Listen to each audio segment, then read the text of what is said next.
right, everybody. Welcome back to another episode of Three Black Geeks. This is a special one because this is actually one of my favorite movies of all time. And we got a special guest here. Please say hello to everyone listening. What up, everyone? This is your boy Jose from Cinema Villains. Formerly Villains Never Sleep, I guess. But, most importantly, Cinema Villains now.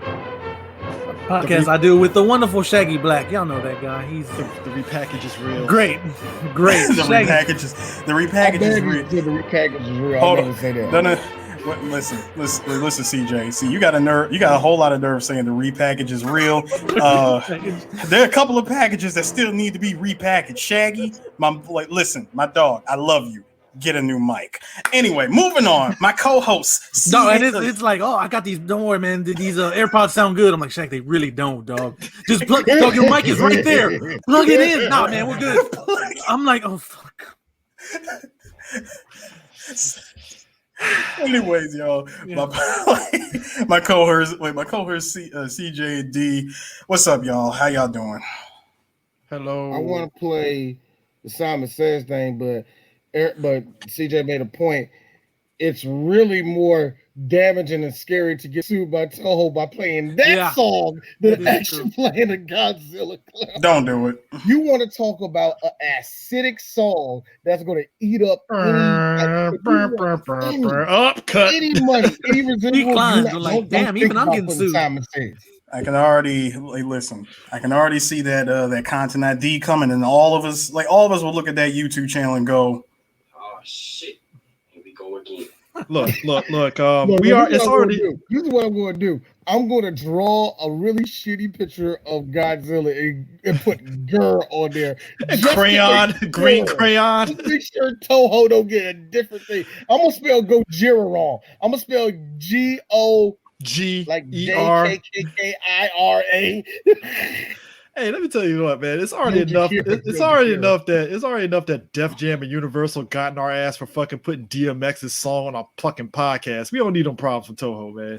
I'm just saying, man. Damn. Toho, it was Toho. really weird because one of the real earliest things that we've known for anything was Toho and Toei. Now it was kind of funny. Because with Dragon Ball, we put out Dragon Ball, we never got a content. To this day, we never got anything with our content ID or any type of warning with Dragon Ball. Mm-hmm. But Sailor Moon, however, damn. But Power Rangers, however, everybody else, Dragon Ball, I'm like, nah, nigga, that's yours. Like, I don't understand that. That's weird. You got to understand, Toho has by far the tightest grip on their IPs. I mean, the moment something unofficial goes up online and it catches their radar real quick. They're like, did anybody just wait a minute? I sense a disturbance in the force. There's a Jetman episode that has not been licensed by us. I mean, no, I heard this. We got to get on that ASAP. Release the kaiju. Release the kaiju. If you're on YouTube and you think about putting up My Hero Academia shit, Toho, yeah, take it off. So let me ask you guys this. Dude, look, he comes in it all buff, wearing the most happiest Toho animation shirt ever. Give in. So guys, let me ask you this. So so I said this before. Me and Prime on Morphin Medicast, we had watched Ultra Q because Shout Factory had put it out on Blu-ray, and we had noticed that in that show they used the old Godzilla costume from this movie for one of the monsters in Ultra Q, as they do for everything with Ultraman related. They reuse a lot of costumes and stuff. But what we were noticing is that the Blu-ray copy of it, the black and white, was pristine and perfect. Now, did you guys watch the Blu-ray version of this Godzilla film? Nigga, I got the original Blu-ray from Japan. Yeah. Crisp. It's immaculate. Oh, it looks great. Even though even the models. Oh, go ahead. No, I'm sorry. I said I can't say I have because the only time I seen it was on streaming. So that's hard to say. No, see, I'm actually glad you said that, D. All right, quick field trip time. D, there was this time post high school. I think we were in the early 20s. I came to your folks' house. you came out of the room and you just pulled out the stack of DVDs, and I just happened to notice one of them, and it said Gojira, and I said, "Holy shit, you got the DVD of the original that was released." For the very first time, they released the original Gojira on DVD. You had that. Yep. It was like that black and red DVD case, right? Yeah, the black and red one. Here's the funny thing. I know what you're talking about. You had it. Now he's contemplating, like, did I have it? Where did I put it? If I did, here's a better one. Hey, D, did that belong to somebody? But that was I'm being real. You did have it. But I will say this. And because what shocked me about it was you had it before I did. I did, didn't I? Yep. Because you remember, I think this was during the time you was definitely on your Kurosawa kick, and for some reason you picked up a kaiju film. I don't know. I fucking did. There you go. Now here's the thing. Like it's all adding up. He's about to go back to that moment. I was on my Kurosawa kick. I love old samurai flicks to this day, and one of the main reasons why I'm not a Godzilla head like you two, but I love Godzilla is because I appreciate the old Japanese films. I really do. Yeah. Now, that being said, I gotta agree with my kids. Yo, Dad, why does Godzilla look derpy? Shut the fuck up. That's what I'm saying. Do not show them ultra cute. Yo, if they making fun of derpy Godzilla, they would fucking crack up on ultra Q and all the nonsense. They'd be like, what is this? See, and which also goes into something I said to y'all in the private chat. I said, I responded back to your message, D. I said, "Oh no, your kids think that Godzilla 54 had a derpy look. No, show them the 60s into the early 70s Godzilla. That was full on. No, that right there was full on herp dirt. Right? Okay. Even Godzilla 85 looked kind of derpy and like bad. He was like, huh? Like. I was like, he was like, oh boy, like who put him on a gun? What did he say? I gotta find which movie was that he looked like that. I forgot which one it was. Oh shit! What he said? Who put that man on? It was me, sir. Bro, so no, you took one look at that Godzilla and said you took one look at that Godzilla. It was like, hey, he needs some milk. Hey, so I find it crazy too how earlier in the 50s. The schism just leapt out of American companies like, we want that Godzilla, but we really don't like them Japanese people in it. What can we do to make an appeal to Americans? All right, so I got some lore about that. So this movie came out in 1954. The American version didn't get it until 1956. Yep. And because of the anti-nuke messages that this movie is scattered with, from beginning to end, they had to do God bless them, 1950s American schism. They had to do the best that they could to put in an American to sell this movie. Got Perry Mason. First of all, they didn't. Perry Mason, let's go. First of all, you get an American actor. You shoehorn him into sets that look similar to the shit that was shot 2 years prior with body double. Body double. With body double. I'm sorry. With body double. Then on top of that, you cut this movie up into the most ridiculous pieces ever. Listen, Jose, the very first time you saw the American Godzilla film, who would have thought that when you're watching, you're not even 5 minutes in and you're already looking at the ending? Yeah. Shit just wrecked everything. It's like, oh boy, comes out the rubble, like, damn. This is the thing that got me. I saw that. Now, again, I only seen the first Gojira maybe twice. Probably had to be more than that. I know I've seen them more than that. But anyway, but I was looking at it, I was like, because today was the first time I said, I'm going to watch the American version. And I watched, I was like, that doesn't seem right. Wait a minute, why did it start right there? I gave these 5 minutes. Show it. I gave these 5 minutes before he clicked off. Yo, old boy pops out the rubble. He literally looks at the camera. It's like, you're probably wondering how I got here. Well, so I was a young American. I was a young American coming over to Japan. Let me tell you something. Hey, Jose. What's up, Which do you find more believable?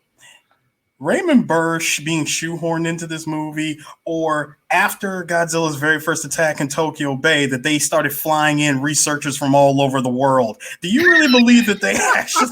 Which do you find more believable? Exactly, like goddamn.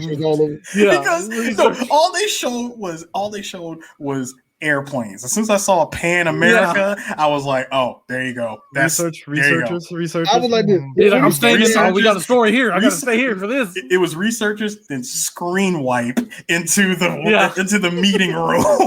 It was everybody was Japanese. That's what I'm saying. I'm looking at that like, yeah, a lot of Asians around the world that came here for this. You know what they did, right? They put the white people out in the hallway. Yeah, exactly. That's what it was. Oh, they out there. Don't worry. They're getting the story. They got to translate in the hallway. They're in the back room. We got a fire code. So yeah, exactly. We got a fire code. Harris, I got it. I see that parachute there.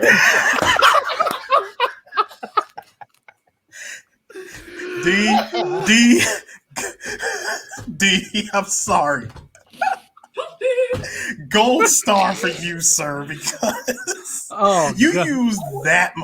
because you used that scene for the I saw the parachutes and no other scene in Godzilla.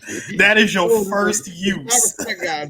I respect Godzilla. He's like me in bed. If I'm going to get you pregnant, it's happening. My thing is this, though. Raymond Burr is playing Steve Martin. Now, here's what makes him not believable. He's an American in Japan, and he sees them, jumping ahead here, use the oxen to destroy Godzilla. He didn't steal the schematics. Oh, no, Chris. Hold on. Before we go any further in this podcast, we are not talking about Gigantus the fire monster, okay? Goddamn. We are not talking about this movie. We're talking about Gojira. Okay? I know, but I'm just mentioning that. I'm just mentioning that because that was just kind of like, this is not believable at all here. And it's like, really? He's just there to get the scoop?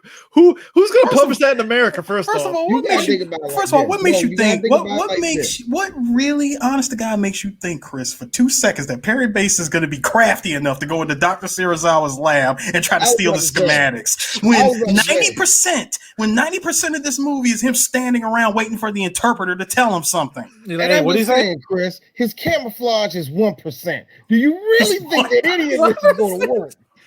But no, we're not. But we're definitely not talking about the American one. But here's the thing. I wanted to say this. I got to get this out.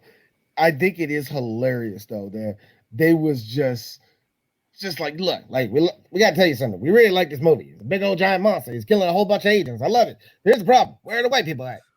Like, well, they're all that. No. Also, they talk about the nuke a lot. That sounds like they're blaming us. So here's the thing. Put a white guy in there. Make sure they don't say nothing about the nukes. And if it does say something about nukes, making sure it looks like they did it. Yep. Got a movie. All right, let's do it. And the thing of it is, look, people can talk all they want. The way they framed it even early in the movie is like, there's science created this monster. I'm like, it could be the fact that we did an elbow drop on them niggas, and now they have to make their weaponry way more bigger than it was. People can talk all they want to about like how we've butchered, so many like Japanese stuff, but I think Godzilla is the first time we really just took a knife to it and just cut it all the way up, and it's like, it really is a night and day difference between Gojira and Godzilla King of the Monsters. Yeah. It really is a huge difference. It's like, what the hell? I'll never forget this first time I watched that shit. You know it's bad that there's a stark difference between the two movies when Metal Gear Solid 3 even tells you to watch the original Japanese. Watch Gojira. Yeah, watch Gojira. Yeah. When Paramedic tells you right before you save the game, if I were you, Snake, I'd watch the original movie. I think it's wild though that I was looking at something. This is what I actually just wanted to know about this motherfucker. It was Woody Allen. I didn't give a, I already knew what he did. I didn't give a fuck. I was just reading up about it. And he was a really big fan of Kurosawa, and he was a really big fan of Godzilla. And he was one of the main people in New York that's like, hey, bring this fucking movie over. And that was the real thing. They don't, especially post-World War II, we don't fuck with the Japanese. We don't want to see their shit. Nobody's really coming out. Only people come out to these art houses to see these movies. Like as much as everybody says Seven Samurai is one of the greatest movies, yo, when it came out, nobody but critics watched it.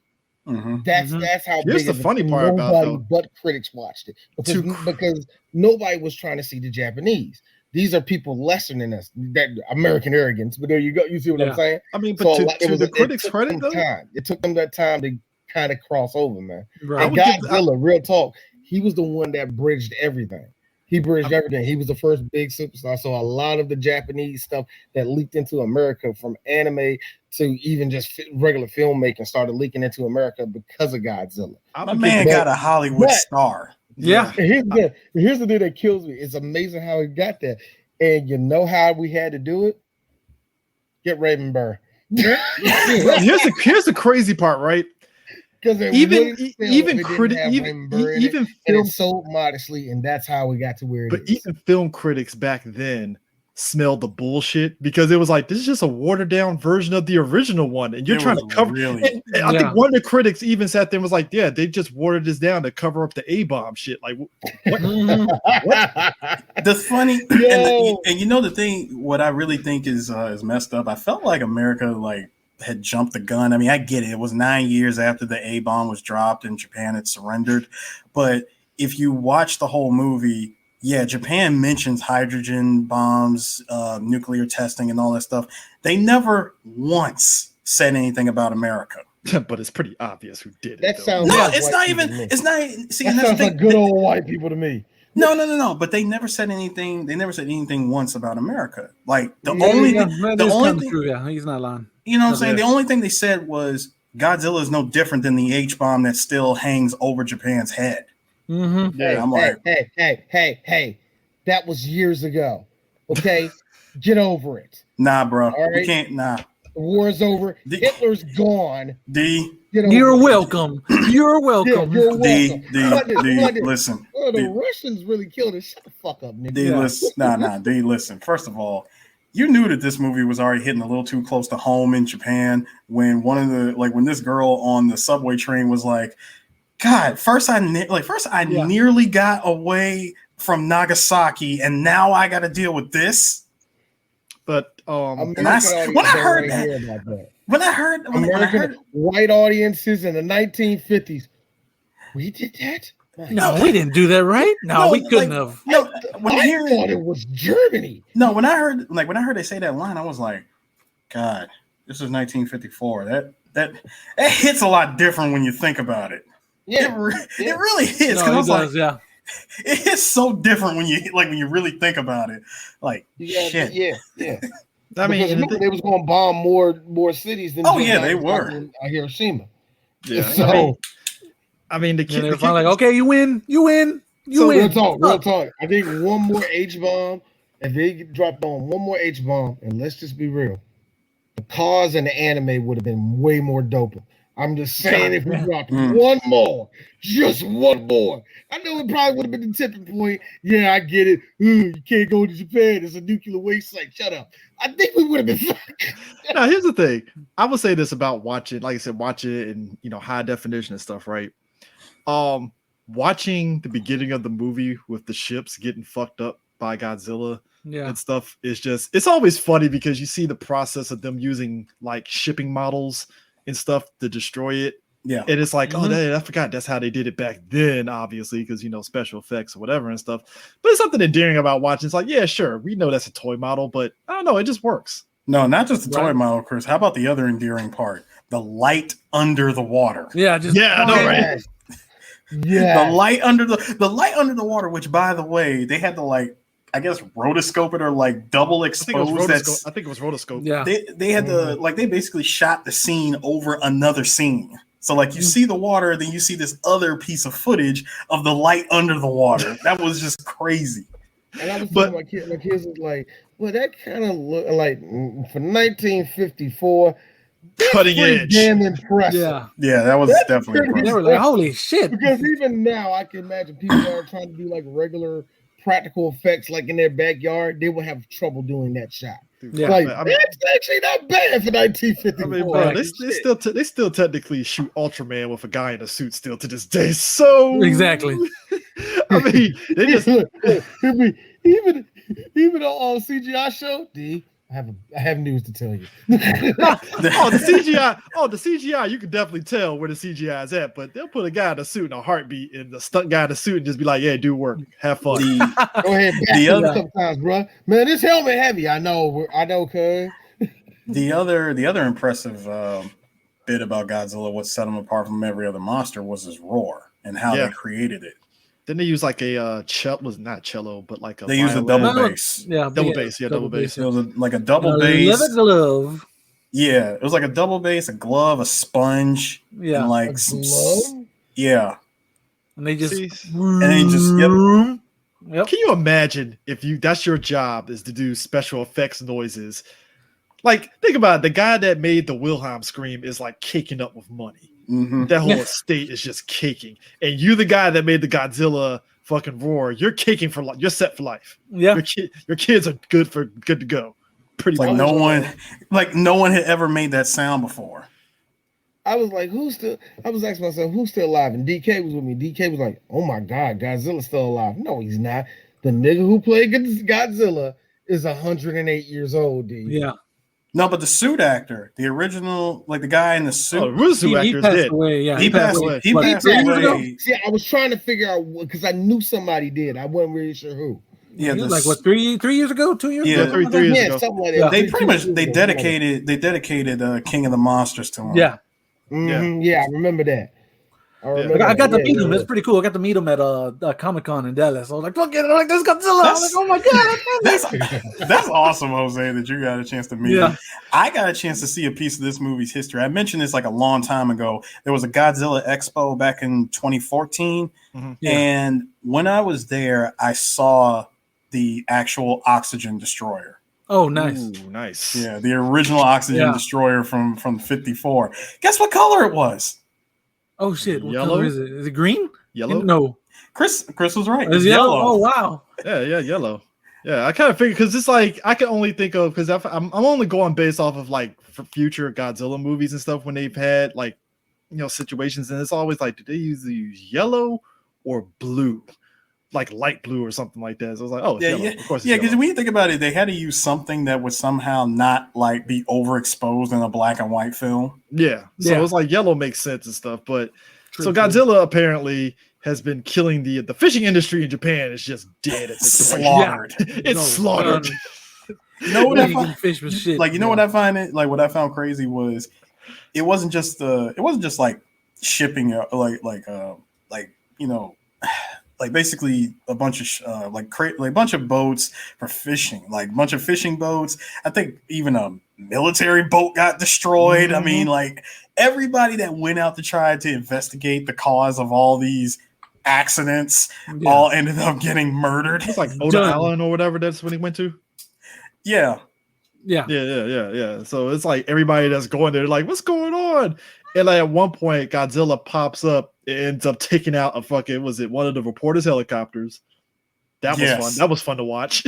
A bunch of homes, which I mean, at this point, it feels like that's just par for the course. So if you really count it, Godzilla appears on land 3 times in this movie. Mm-hmm. Why did I thought it was 4 for some reason? The first time was when he appeared on Odo Island. Yeah. And the second time was when he appeared in Tokyo Bay.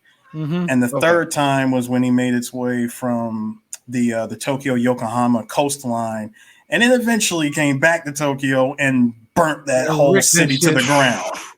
I mean, the whole movie is like them trying to figure out how are we going to sit there and take out Godzilla and stuff, and then you got the residents. Like you don't. No, you don't. I mean, that's on top of the residents are like, hey, you gonna do something about this shit? I lost a house, man. You gonna do something, please? And that was the little thing. They kind of cut out some of the drama of that in an American version. Yep, they cut a lot of that drama. Oh yeah, that shit was missing. That was the part I was like, wait a minute, hold on. Why am I just seeing clips? You know? Yeah, exactly. Wow. Now let me also point out, dating all the way back to 1954, politics ain't shit. Oh, it really ain't. Yeah, I mean, you want to know why? You wonder why politicians ain't been shit? They get all of this scientific evidence from my boy Professor Yamane. And they hired this man. They paid this man. They hired him, and they hired all of Japan's best scientists to try to figure out what was going on. They brought in the Geiger counters and everything. They're letting everybody know, hey, there's radiation here. Everybody, please step back. We will give you as much information as we can. And all that shit. And hold on. And at the end of it, they gather all that information, all this evidence to prove that, Godzilla came from nuclear weapons, nuclear testing, all the stuff that's happened over the last decade is what caused this monster to appear. Politician comes up. After all this information and evidence that we have received, it is true that this is definitely a monster. We will not tell the public. Yeah, good job. Yeah. You know what? We will keep this quiet and not tell the public. Now, in his defense, how do you keep a 50-meter tall fucking Godzilla away from the public? Like, how does that? The way we can do that is with the Tokyo police. Let me tell you, some Tokyo police force is the most powerful thing in the world, and the Japanese police force is just as powerful. That's what we can stop the big old beast and make sure that he doesn't stop all Tokyo. The Tokyo cops are like, are this motherfucker serious? What? Hey, yo, who mans this? I ain't getting paid enough for this shit. Remember Matrix Reloaded, your favorite bomb? Who said something about bomb? It's on that same level, like monster. Because my thing is this: is like, think about it, dude. That would be like that would be like today. All of a sudden, people are like, yeah, guy, somebody on YouTube got a video of Godzilla walking across the San Francisco Bay. What are you talking about? Godzilla doesn't exist, but dude, on YouTube, here's the video. Like, this isn't fake. No, Chris. It's the fact that the politicians said we're not gonna put this out to the public. Meanwhile, you got actual people in that room that saw it and said, what the hell are you talking about? The public needs to know about this. My man, I got the original dub with the original subtitles said, "Shut up, woman." And hey, that patriarchy was a bitch in 1950s, wasn't it? And he says, who let this woman speak? Who let her speak? Exactly. Who let her speak in this room? Why is she in this room? Why are you in this room? That's a vagina I smell. You can smell that shit, nigga. Where's my sandwich, woman? It's 1954. It's not much to hide. Why is your mouth open and there's not a baby in your stomach? Where's my ham and cheese sandwich? But Chris, he said, and I quote, if we were to announce this to the public, it would cause a panic. Damn. Hey, turn on the TV. I'm about to say someone I got Godzilla. I got it on TV. And you got it on mute. But then the damn cat turned off the sound bar, so the TV speakers came off. Cat was like, "You gonna get noise?" Jose, what made that part perfect was I said it would cause a panic, and I hear the child crying. See, I'm helping y'all out, man. Helping y'all out. I'm just saying, how do you just say that shit? And it's like, but dog, you have a whole ass village that saw that. But you gonna fucking shoot them all in the head and say they didn't see it? There's a footprint in the sand. Several footprints. Those kids will make anything out of sand these days. Sir, I don't think you know this. He wears Adidas. So we have a problem. Let me have you on. He owes me about $350. Let me have you Godzilla. He wore Adidas. That nigga need about $350. Let me have you guys. This was in 2020. Let me have you understand something. All those footprints that he made in that sand, you can no longer go back to that beach. Oh no, it's done. That's no vacationing. It's a complete radioactive, like. The whole thing, unless you want to grow an extra leg or something like that, right? Sure. You know? Like under your hair. What happened to your hair? I don't know, man. I went to the beach last summer and I'm just bald now. I'm tired all the time. I don't know what the hell's going on. You know what? I always like how the American version. I always like how the American version, at least the American version we just got done with, which we all liked. I like how they kind of downplayed the fact. You do realize that everywhere Godzilla goes, there's this long trail of probably dead trees. You know that, right? Yeah. Raymond Burr looking at you. Radiation poisoning? The fuck is that, nigga? No, that's overdoing it. No, you won't get radiation poison. Now, as I said, just pop this pill. You'll be okay. You'll be fine. Yeah. Sprinkle some Akira comb on it. He'll be all right. Here's these tablets. Don't worry. Hopefully, Hopefully, San Francisco is just like Japan. Y'all can build this up in 5 days. Seriously, I always laugh, but Japanese ingenuity is up. It's like here's this radiation. Like here's this radiation tablet. You're gonna have to insert it in your ass in order for it to work. So yeah, Godspeed. Listen. I gotta give all respect points to Professor Yamane because he wanted to study this creature. Government doesn't care about studying. They don't give a shit. Here's the problem. And here's the problem with the rest of the country. The whole, like all the politicians and people are like, nah, son, kill it. The professor, this thing survived like long periods of exposure to radiation. We need to study this. This could actually help us if we can take some time to study it. But what would happen if he? But then everybody else will go. Well, what happens if he enters Tokyo? What if it actually shows up on land and wreaks havoc? I know one thing. You better not show up at my house. I mean, to think about it for a second, like I don't, you know what? And I'm glad Godzilla was kind of like the start of these kind of movies where the government clearly sees like the most extreme of extreme ideas clearly isn't going to work, but you think the lesser idea is going to work. You know what? Let's drop some death charges on it. I think that's not going to work, dog. Death charge. I still don't think it. I still think this is just as damaging as your boy doing this, Eris. So we're going to open the beach. We're going to open the beach. I don't give a You're talking. It's just one shark, dog. It's one shark. No. All right? It's a big-ass weekend. It's 1970s.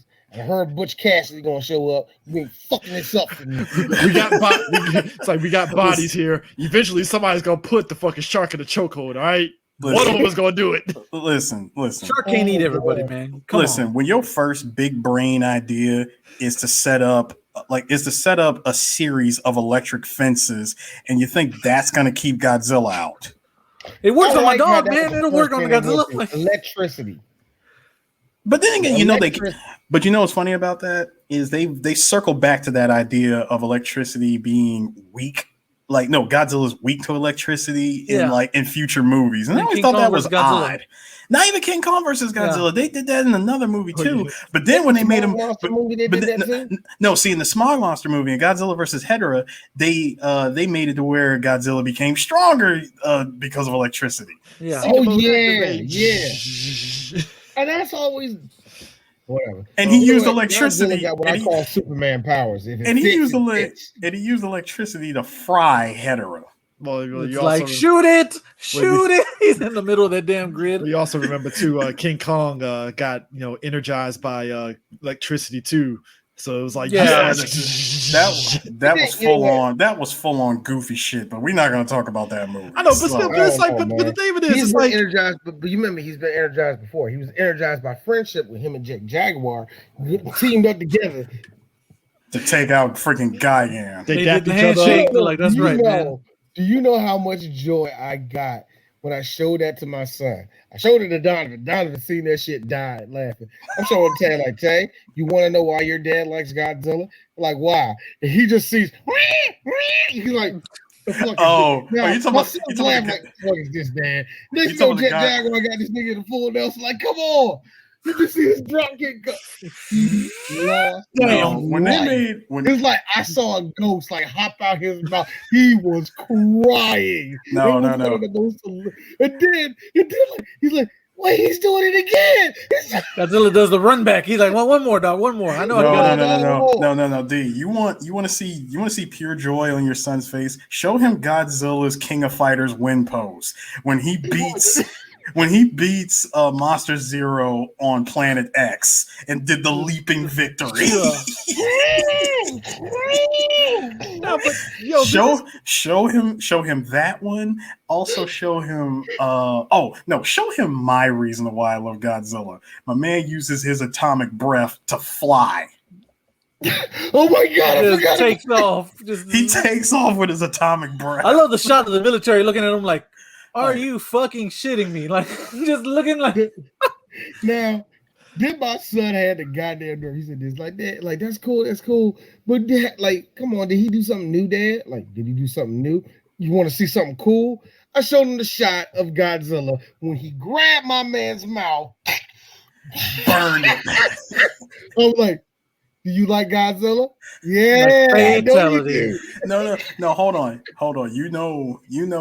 Going back to the 1954 movie, Godzilla's money shot, picking up that train and biting it in half. Yep. Oh, that's on the cut. Like if you My look up sons Godzilla, love that shot. And look, they clowned this movie the whole time because it looks cheap to them, but they love that shot. I mean, They- if you they watch, pop for that. like if you type in Google Godzilla 1954, there's like multiple pictures of that Godzilla chopping down on the train. They made a figure of that. There's like a little figure of that shit too. Yeah. Mhm. I mean, and the thing That's is, like like the money shot. Yeah. these Godzilla movies, it's like for some reason, it's like the government looks at scientists like, yeah, we'll pay you to do the research, but we're not going to take your advice. Fuck that. No. Hey, look, Chris, what you trying to say? That happens in real life, though. Look, that's the reason why the government gave all that money to those scientists, and they said that global warming is real, and that's why the whole world believes in global warming. Everybody looked straight in Everybody looked straight in Al Gore's face and was like, "Yeah, fuck your global warming." I'm like, God damn, what did Al Gore do? See, Chris. Al Gore's like, I will take the internet back if you don't believe in global warming. God damn it. Now, actually, I could no. Check this out, y'all. See, I can see Al Gore taking all that negative energy and saying, "Okay, fine. You don't want to listen to me. All right, cool. I'm gonna bring in this Japanese man with the eye patch. You'll listen to him." You know what?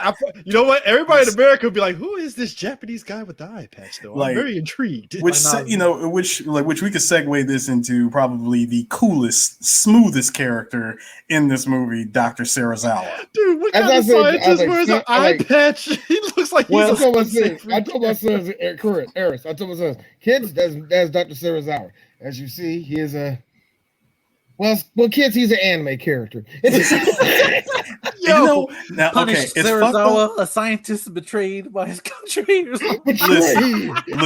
Listen. The lore behind his eye patch, you would think it would have came from something cool, but no, it's actually quite tragic.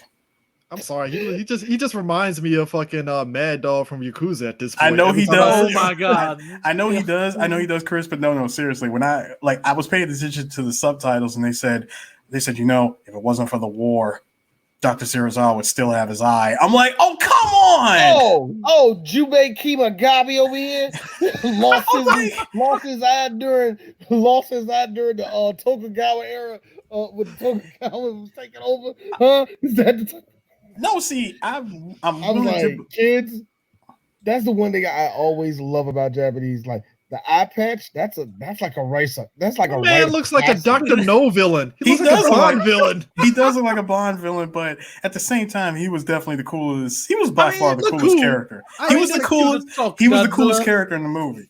He looked like he about to take me. Look, was he the coolest character? His girl was sleeping around. No. Well, keep his girl in no. See, first of all, Jose, hold up. D, Chris, let me answer this real quick. Jose. Yes, sir. That door was already closed a long time ago. Yeah. Because when she told your boy Ogata, I've always looked at Serizawa as nothing more than an older brother. Damn. Well, that's done. He's like, can you just stab me in the other eye? How about that? You know what? Meanwhile, Ayo, Jose. Meanwhile, Serizawa sitting back here listening to that, going, Because they got funny. Yo, this oxygen destroyer. I'll kill us both right here. Your boy over there looking at Sarah's eye. I guess you didn't see that. Did you? This is why I was looking at Serizawa in the recent Godzilla movies. I'm like, only thing missing was an eye patch. No, he should have got his shit battle damaged in part 2. Came back. I remember Eric said, "Hey D, was you waiting for like a rock?" Hit him in the eye. I was waiting for something, man. Well, they should have gave his son the eye patch in fucking Godzilla versus Kong. Put it this way. Like jumping into King of Monsters real quick. Not even King of Monsters, my bad. Jumping into 2014 Godzilla. If you sacrifice Bryan Cranston, if Ken Watanabe did not gain an eye patch by the end of that movie, it would have been worth it. It's like let them fight. I would have accepted that. I'm like, you know what? That is a noble sacrifice that I will accept. He said, "Let them fight," and all of a sudden, a random rock just pops him in the eye. Why a random rock? I was expecting Make it better. Like the whole little thing, like Tommy Lee Jones, Batman. No, it covers his face. No. Make it better. Make it better. See, I want to use like random shit, like fucking debris, a rock, or some aluminum siding or some shit. No. Don't do that. No, I was imagining Godzilla trying to save him. No. Although Godzilla tried to save him, he was still horribly scarred. No, Jose. Here's how Serizawa would get his eye patch in this movie. Serizawa in this movie would get his eye patch from a random atomic breath shot that missed. Right, like he couldn't make it to the door in time to close it. All of a sudden, shit! Like they were all trying to run. He thought he was at a safe distance. Out of nowhere, all of a sudden, like fucking Elizabeth Olsen's character has to save him from his eye from getting burnt up and shit. It's like, all right, sir, here's an eye patch. No, they give him an eye patch, but because it's current time movies, they make his eye robotic. See, that would be fucked up. Like, that would be that would have been some anime shit. He's on his Kano shit. Not even lifts up the eye patch, beams someone. Beams of subordinate. See, Jose, now you're being silly. I was simply going Spike Spiegel, but you just took it there and went silly. It was fucking Monarch blew all their budget just to give him a fucking damn cybernetic eye and shit. Like, so we blew all this budget here for his eye patch, and we really couldn't afford to study Godzilla. So hey, look. I can hear Serizawa right now. It was worth it because now I have all the information from the atomic breath. Right there, when you say all that, we no longer need to let them fight. God, here's the Warner Brothers exec. Yeah, cut that part out. That would be Warner Brothers. See, I thought it would be a good idea. See, we all thought it would. Warner Brothers would be the one. Warner Brothers would be the one. They'll take a whole ass scene and like cut it out and call it a deleted scene on the Blu-ray. All of a sudden, Godzilla kicking the monsters. We just see him with the cybernetic eye. Like, where the fuck did that come from? When did this happen? Like dolls. Like when he blows up Godzilla, he doesn't die. Oh, I just fucked up my eye. I'm good. No, he shows. Which y'all didn't see Godzilla put his hands over me to protect me. No, Jose. He would show up with that shit at the end of the movie, like Dhalsim's costume change at the end of Street Fighter. Just out of the blue. It's like, what? He's like, what? Like, when did this happen? You said all that. The part I worried about, he comes back with a cybernetic guy. He be like this. Well, it looks like the fight will continue. And he walks, and all of a sudden he starts running, and all of a sudden he jumps or something. He be like, yo, wait a minute. Dr. Serizawa, away. They install his soul into Jet Jaguar for the sequel. That's why he's helping Godzilla. To really set it off. Jose, nah, you see, not threaten me with a good time. Damn, I'm about to die. Okay, God, I'm sorry. That was a terrible idea.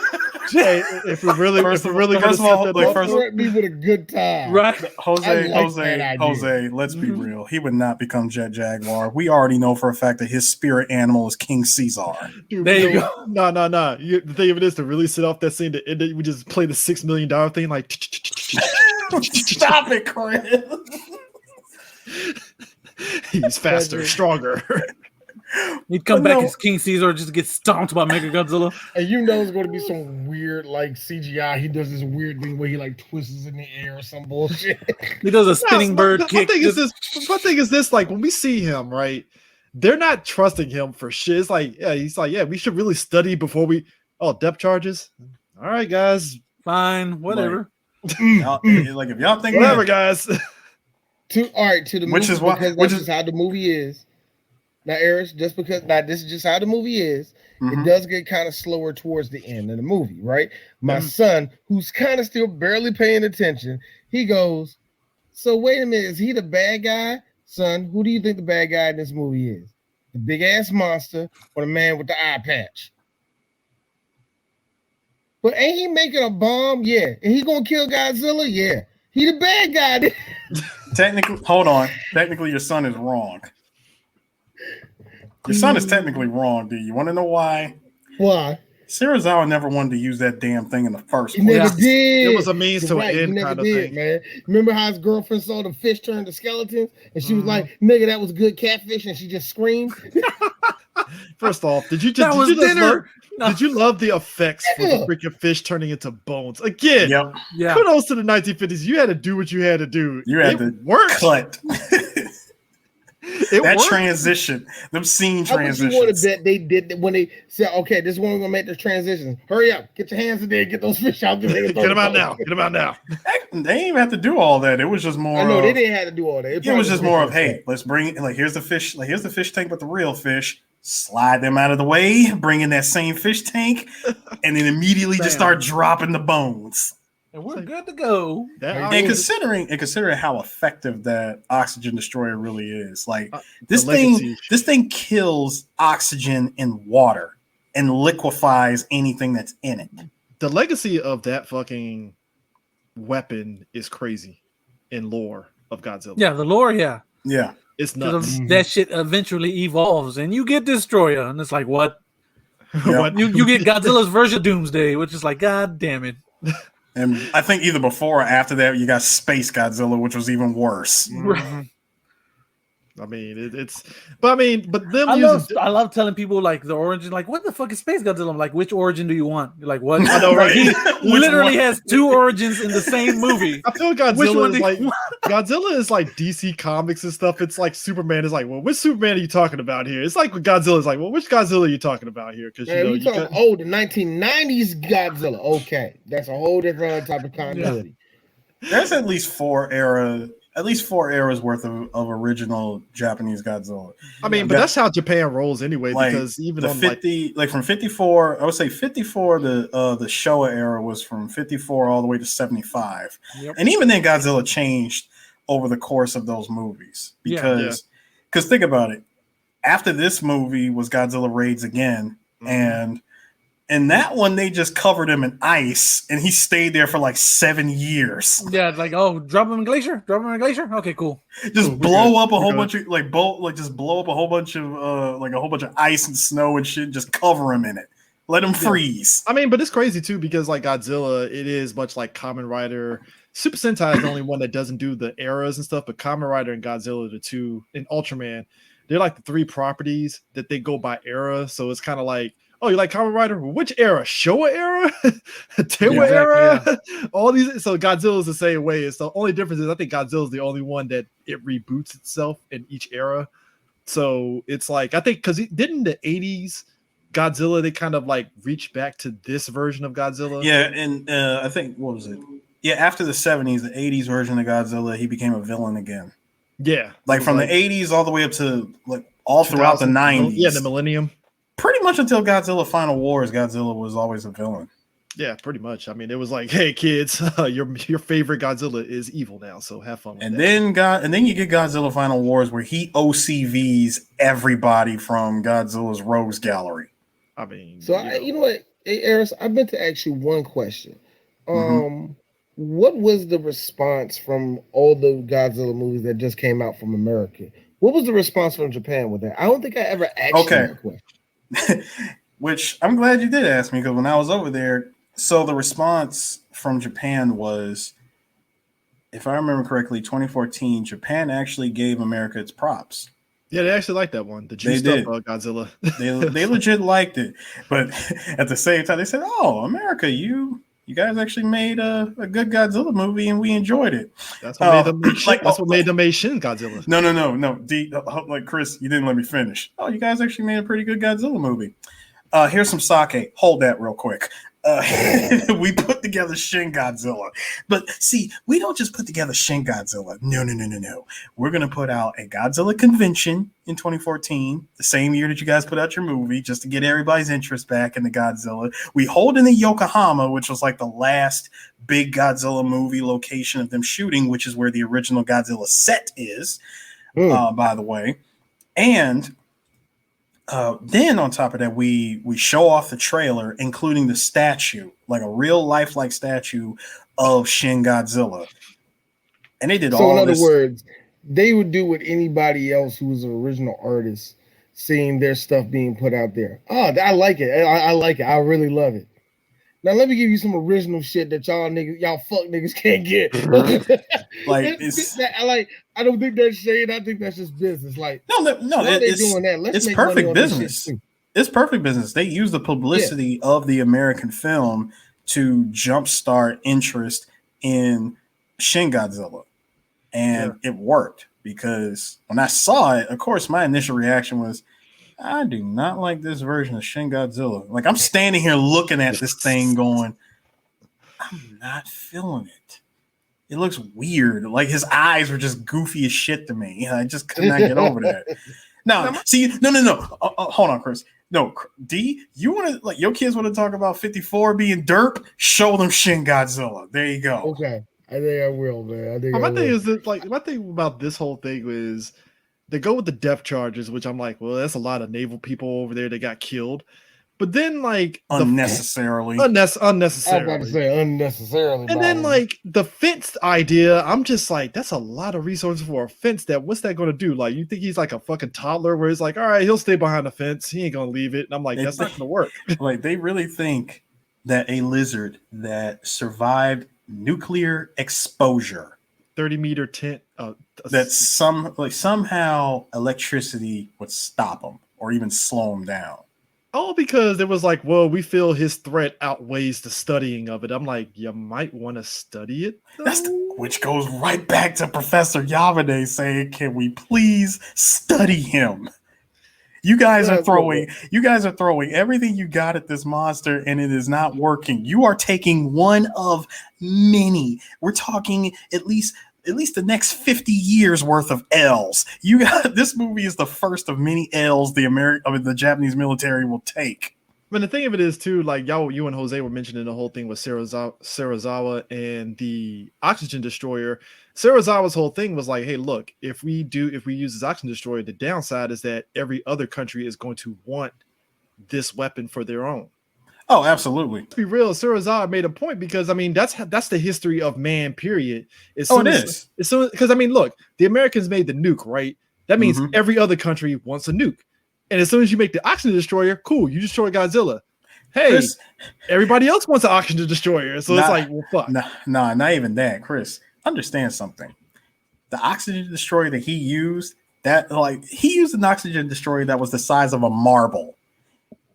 Just for him to drop that into Tokyo Bay would turn it into a graveyard. Mm-hmm. And I'm like, dog, that thing is the size of a marble. It's that powerful. But did you like when he said all that, right? He was like, all right, I'll accept your plea. And then Serizawa turned around as soon as they made it. And now I will burn these notes and you will cry. Have fun. Not just that. It wasn't just I'm going to burn the notes. I like how Serizawa flexed it. Okay. Yeah. Sit here. It wasn't even just that. He already stated it many times before in the scene that they had cut out, but then they put it back in later in the movie when he was telling Emiko. Damn it! Hold on. Yeah, I know. I'll change the battery in a sec. When he had told Emiko that if anything were to happen, first of all, if this weapon was to be revealed, period. He knows for a fact that politicians of the world would be after him. You know, right. They would want to know everything about that weapon. They would literally turn it into a weapon instead of it's not even a kill switch, just a safety precaution, just something to use. You know, it was, this is like a last resort. You know, we tried everything else. Let's see what this does. Hell, I don't even think Serizawa even thought this thing would even work. I think that's always that little thing they always have in all these movies is that scientists are doubted for no type of, like I said, for politics or whatever, and they know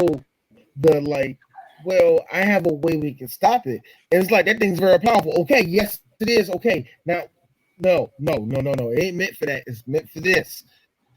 Can you make it for this? Of course you can, but look, no, I didn't say that. Like, all scientists hate for their creation to be something like Einstein. Everybody said anything about Einstein because it turned into the nuclear bomb. You know what I mean? Everybody's scared of that shit. You know, the thing, your thing is going to create the next big thing that's going to destroy everybody. But it also pulls back to the scene much earlier in the movie. Remember when Professor Yamane and all the other scientists that were around him were talking about we should study it. We should research this. Based on based on all the information that we picked up off of seeing Godzilla for the first time. Let's look into this some more, and before we try to announce anything. Politicians started politicking. Public starts going into panic mode. You cut right back to the scientists. Why all of them are immediately giving everybody the disapproving stare. I mean, you know what it I reminds me of? I like how the Japanese have always in their movies shamed their government for being greedy. Did you notice that? No, but did you notice that? Did you notice that though? Like in the corner, all those scientists were just shaking their heads like, "This is some bullshit." You know what it reminds me. You know what it reminds me of? That scene in Jurassic Park where they're talking around that table, and Ian Malcolm's talking about you had a good idea, blah blah blah. That whole line, right? That's what it reminds me of. It's like you have these scientists that are trying to be like, look, if we study Godzilla, there's a possibility we can gain some insight out of this that in the future could actually work in our advantage. Meanwhile, like I said, the government is just like, nah, just kill it. I'm like, but like, what is it? Shoot it. I'm like, but this doesn't help you guys. This doesn't benefit. What are we doing here? Like, no, don't do this. But then they will turn around and, like I said, they want the oxygen destroyer weapon. So it's like you don't want the scientists' help until they develop a weapon. Well, the interesting thing about that is nobody was going to say anything about Serizawa until Emiko pretty much put everything out there on Front Street. Because he was the only one out of all the scientists that stayed quiet. Notice that when all the destruction was happening, I want to know where the hell was your house at, sir? Yo, if I was the only American there and stuff like that, as soon as I saw Godzilla, let me go ahead and get the plane up out of here because I ain't trying to be around this shit. It's like real talk. I'm gonna stay over here with Patchy McGee because he's the only one that's not panicking. You know what I think is interesting, and maybe that's probably why they never, because we, as the viewers are watching this and stuff, always found it funny that it's like this is Japan's problem, but clearly we know Godzilla will eventually move to another country and go in that area. So it's like, when does this turn from Japan's issue to America to a world issue? At some point? But it did. In Destroy All Monsters, it happened. See, I barely remember Destroy All Monsters. In Destroy All Monsters, Godzilla shows up in New York. Okay. Which was very weird because he just literally teleported from Tokyo to New York. So you went from the Pacific and just swam through the Panama Canal and went back. Wow, that's a hell of a trip. That is a hell. But then again, it makes sense because, again, going back to Professor Yamane, he mentioned that that Godzilla throughout history, throughout time, has stayed underground. Like in the depths of the ocean, there's Earth's crust and all that stuff. Yeah, there's like a whole bunch of tunnels and caves and stuff that he could hide in, which made me think of the hollowed out Earth in King of Monsters, which is how he's able to move, from one place to another quickly. Well, if there's anything that I know about watching National Geographic every once in a while, we talk about exploring space, and then people are like, we should explore the ocean. No, I don't want to explore the ocean. No. Remember they did say we've only discovered 12% of the ocean. Look. Most. After watching that Jason Statham movie, The Meg, with the freaking giant shark that was beneath the bottom of the ocean, and knowing that there are giant squids down there and all that stuff, it's it wouldn't be a far stretch to be there might be something, maybe not Godzilla level, but something that's still pretty big. And it can only live in the depths of the ocean. So it's not surprising. It's of course Godzilla would do that because that's a territory that you would think there's a sea creature the size of a small country. Could be, maybe. Again, we have no idea. We don't have no idea, and I don't want to look. I've seen maybe because I've seen too many sci-fi movies. I'd rather us just not touch that and just let it sleep for as long as we can. All right, Don't disturb it. Leave it alone. Let's just let us fish like we normally do, and we'll be good to go. Don't even go down underneath the waters and stuff. You want to send a probe down there, I guess, but no, No, don't need those problems and The stuff. last thing, look, listen. The last thing we need to do is send a probe down there. It disturbs whatever it finds, and that thing locates the tracking device and recovers that shit back to us. But shows up in our country and starts wreaking havoc, all because we send a damn probe. But what's crazy about this movie is that like it ends with them using the oxygen destroyer and it kills Godzilla. But Serizawa was like, no, not Serizawa, but Serizawa dies because he basically, takes a secret to his death. But like what was interesting is that Yamane was basically like, yo, like if we keep doing these nuclear tests though, we're gonna get another Godzilla at some point. So this ain't over yet. Which by the way, that is how you do good sequel baiting in 1954. Yeah, it's like, hey, there might be another Godzilla that'll come if we keep continuing doing nuclear tests. So, sure enough, another one showed up in the sequel literally a year later. Godzilla raids again, which introduced our very first additional monster, because we were treated to not one but two kaiju, and that was Anguirus. Yeah, who is the second oldest kaiju in the Godzilla universe. Yeah, I mean it's like I said, but the legacy of like Godzilla 1954 though, it's like I remember, it's funny. The first Godzilla I saw, I did see the Raymond Burr one years ago when I was a kid on AMC, and then I remember TNT ran TNT Monsterverse. Yeah, TNT Monsterverse. They actually ran the OG Godzilla minus the non Raymond Burr version. You remember that? Yeah, they did. Yeah, remember the Monsterverse thing. It was the non Raymond Burr version and stuff dubbed over and okay dub for that time period. Okay. And I actually enjoyed that one more than the Raymond Burr one, because for some reason it's like, I don't know, for me, like when I watched the Raymond Burr one, something felt off, and I didn't even know anything about the original one. It just, something just felt off about it. And then when you watch that, when you watch Gojira, it's like, oh, they cut a lot of stuff out of here. Holy crap. The Raymond Burr version is like the YouTube. It's like the YouTube, those home YouTube videos that people do where they put themselves in movies.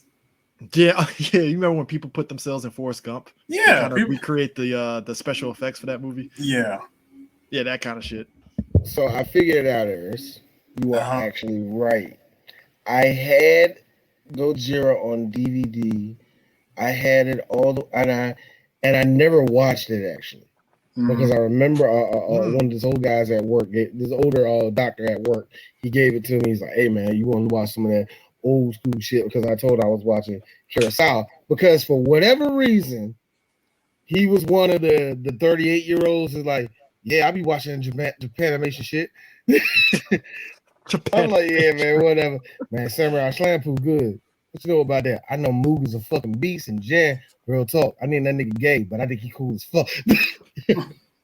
I mean, but I remember he gave me that, and he was one of he actually pointed me out on a film that's one of my favorite films. It's called Samurai. It stars my boy God, forgot his name. Guy's name anyway, but he plays Musashi. He is basically the life of Musashi. It's a 3-part movie. He gave me that. He gave me Gojira. He gave me something else. I never watched Gojira though. And I remember I had it, and my father-in-law ended up watching it before I did and I didn't know this, my father-in-law loved Godzilla. 1970s Godzilla is his shit. That was his slappers. The worst of in my opinion, the bad movies. God, him and Jaguar, he was two-handed it, bro. He loved those ones, man. He loved those. He was a small monster one, which made me laugh because I was like, my father-in-law just watched that motherfucker. So that was kind of cool. That was very cool, man. I was sitting on that. This movie did pretty big in Japan at the time and stuff. 183 million yen, which kind of transfers out to $1.6 million in US and stuff. Really huge over there and stuff. I know in America, when they released the edited version, it made like $2 million. Decent money. Yeah, so I mean, which I think for that version that they did, it cost them, I think, was 100. I think the number that I saw was like 125,000 to do all the editing on it and stuff. By the way, Chris, your camera froze. Oh shit! Hold up. Damn and I hate when it looks like Jose is out because down there it was a storm. And he's out for a while. That sucks. That really does suck. I want to. I don't think I mentioned this on the show to everybody when it comes to Jose. Jose is a big part of how 3 Black Geeks even got here. He was on his show, Villains Never Sleep. They were the first ones to reach their hands out to us. Were they? Yeah, they were. They were the first ones because after that, that's when we met Mo. That's when we met John. That's when we met Lewis. And those are the people that kind of took us on. All of our white older brothers actually helped us all out. But everywhere we went, and I do not bullshit that, everywhere we went, I always made sure where Jose and them at, make sure they're close to us, make sure their name is out there. I knew when we were popping at one point, I was telling this to Jose, I was like, I'm putting your shit out there. Every time y'all put up a show, I'm making sure I'm posting that out. Because, dog, you listen to us and give a fuck about us. When we started off in Chris's room, God, what was the first song called? Potomatic or some shit like that? Where we did our first podcast at, yeah, but whatever. But Jose was a huge part of 3 Black Geeks, man. And the shit that really kind of pisses me off, that you ain't finished. The damn trash ass Spectrum in the comments. I mean, but like, sucks, man. But it's kind of crazy. It's just the legacy of this movie. It's like, because again, looking at the research and stuff, it's like, man, I knew racism was a big thing in Hollywood, but the fact that they was like, yeah, we really like your monster, but we have to cut out all them Japanese stuff, and it's funny too because we talked about how the American audience took to anime, and how it was like, oh, what's that Japanimation stuff? Ugh, and now it's like, oh shit, anime, it's so cool and wacky, and it's like, well, everything takes its time. Everything takes its time. I mean, come on, you're talking, You gotta give, well, not even credit, but just give them some kind of respect for the. You know what? No, I'm not even gonna. I'm not even gonna soften that shit. Fuck that. First, here's some embarrassing shit. Season 1 Pokemon, very first time it comes to America, and I'm sorry, I take that back. Not Pokemon, Sailor Moon. It was Sailor Moon.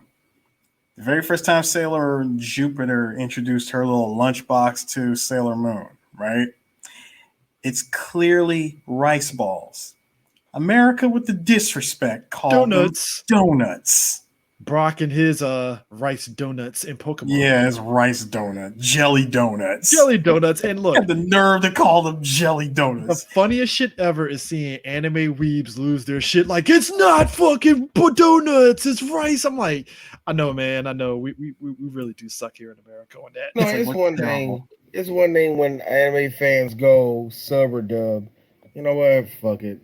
That's never going nowhere. Shit that will always get me is that, dog, this came out in 92.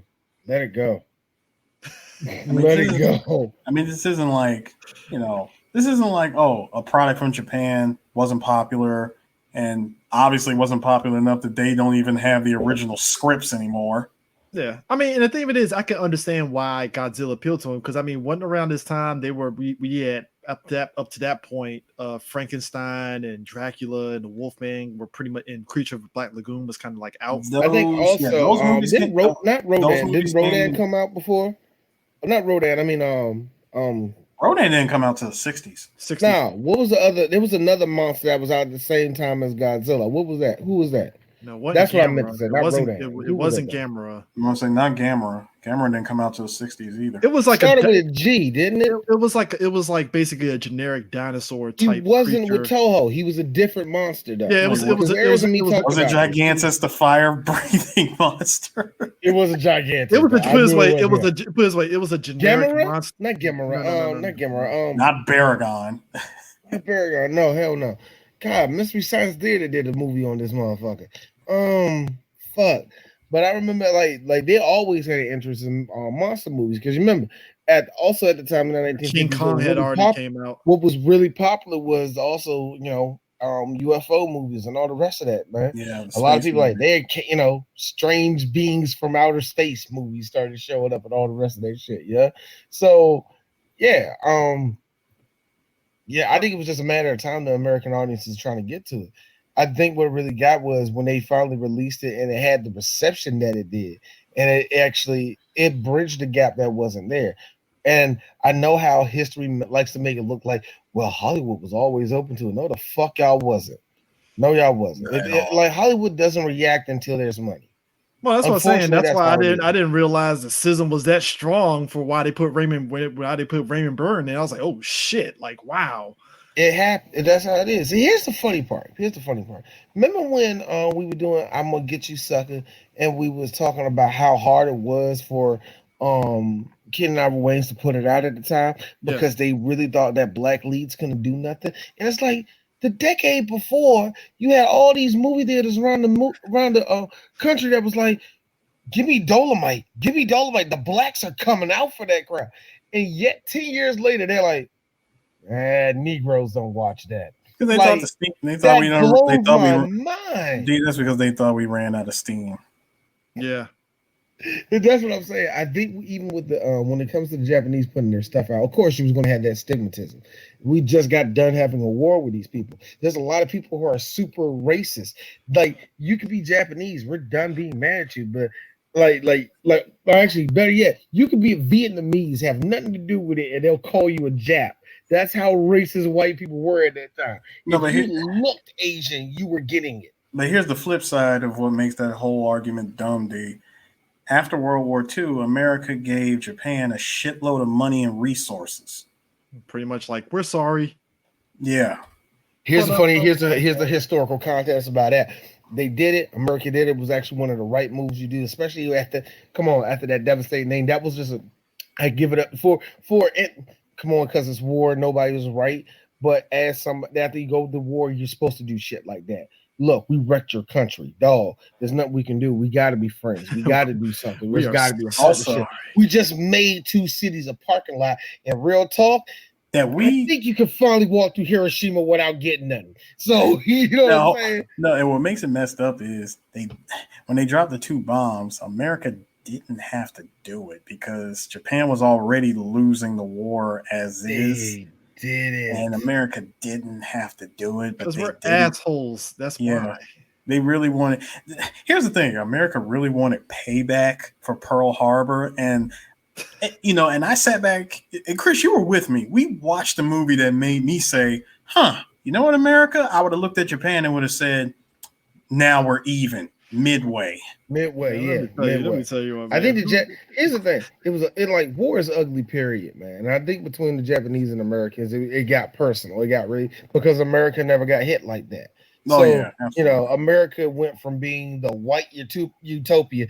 Let's just be real. That's what it was. The white utopia. All of a sudden, they hit an island, not the mainland. My God. Now, could you imagine what we America turned niggas hit motherfucking San Francisco? Come on, bro. And America turned into Jordan during the Last Dance. I took that personally. Oh, we took that. Now here's America the thing. did, and that's why I say that's kind of hard because after that, of course, people are still feeling some type of way, man. Of course, people are. It's hard to. You remember when they tried to put out all those Middle Eastern stuff? Good example. Remember when Al Jazeera was just trying to be in America? They're a good news network, a really good news network. They're better than CNN. You know what everybody said? They're funding terrorists. No, we're not. You show the terrorists. You do too. I'm like, we're reporting the news. Networks in the world. Why you don't want that in America? I suck my dick. We're reporting the news. That shows you how wild it is, man. Shit like that. So I believe that mountain to get there. Yeah, we gotta put Raymond Burr in here being monotone half the goddamn time. They spent money, Eris, on makeup to make it look like he was in that bomb. I know. I mean, look like he was like he got ran over by Godzilla. They took makeup on that nigga. They took a set. They put him in a room. No, sorry. That rubble that he was in was literally a room that they just slapped together. Dude, here's the kicker. Shout out to DK for this. Shout out to DK. How much you want to bet all the Japanese people we seeing are really Korean and Chinese? Like, you wrong. You probably right. Yo, here's the kicker though. So all these English-speaking Japanese people. So characters that didn't even exist. But what were you saying, Chris? So Subarara, initially when they made Gojira, they were presented with, should we do stop motion? Kind of like King Kong, right? Yeah. And it was like, no, we're going to do something different. And Subaru was like, no, we're going to put a guy in a suit. We're going to do suitmation. We're going to put him in a suit and we're going to do that. And he stuck to his guns on that because the only reason why they didn't do stop motion because it was more expensive. Yeah, it was definitely expensive. Because if I'm not mistaken, King Kong was done in 1933. Yeah, 33. And that one was stop motion. Yep.